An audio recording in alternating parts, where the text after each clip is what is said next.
భూభారతి చట్టం చారిత్రాత్మక చట్టమని నాగార్జునసాగర్ శాసనసభ్యులు కుందూరు జైవిరెడ్డి అన్నారు. ఎంతో మంది మేధావులు సంవత్సర కాలం పాటు ఆలోచించి చర్చించి భూభారతి చట్టం తీసుకువచ్చారని తెలిపారు.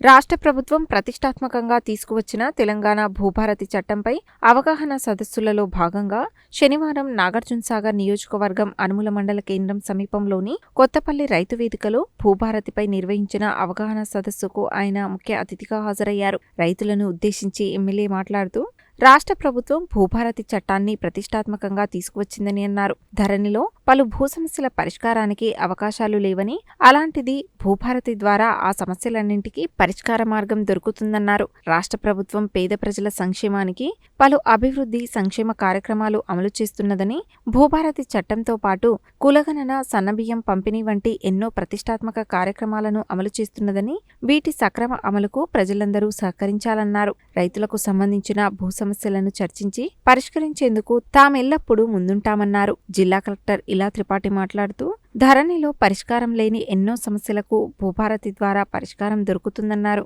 ధరణిలో లేని అప్పీల్ పద్ధతి భూభారతిలో ఉందని, భూభారతి ద్వారా 30 రోజుల్లో మ్యూటేషన్ చేయకపోతే 31వ రోజు ఆటోమేటిక్గా మ్యూటేషన్ జరుగుతుందని, నిషేధిత భూములు, కోర్టు కేసుల్లో ఉన్న భూములన్నింటికీ భూభారతిలో పరిష్కారానికి అవకాశం ఉందని, రికార్డులు సవరించే అవకాశం, ఆర్డీఓ పట్టా ఇచ్చే అవకాశం ఉందని తెలిపారు. రికార్డులను సరిచేసే అవకాశం సైతం భూభారతిలో ఉందని, రిజిస్ట్రేషన్ సందర్భంగా రైతు మ్యాపులు తయారు చేసి ఇచ్చినట్లయితే వాటిని సైతం స్వీకరించడం జరుగుతుందన్నారు. భూభారతి చట్టంతో పాటు నియమ నిబంధనలను ఒకేసారి రూపొందించడం జరిగిందని, ఎన్నో బహుళ ప్రయోజనాలు ఉన్న ఈ చట్టం పోర్టల్ జూన్ 2 నుండి పూర్తి స్థాయిలో అమల్లోకి వస్తుందన్నారు. శాసనమండలి సభ్యులు శంకర్ నాయక్ మాట్లాడుతూ రాష్ట్ర ప్రభుత్వం ఇచ్చిన వాగ్దానాల మేరకు ధరణి స్థానంలో భూభారతిని తీసుకురావడం జరిగిందని, పేద ప్రజల సంక్షేమానికి 6 గ్యారంటీలను అమలు చేస్తున్నామని, ఇటీవల ప్రవేశపెట్టిన సన్నబియ్యం పంపిణీ పథకం దేశ చరిత్రలోనే చిరస్థాయిగా నిలిచిపోతుందని,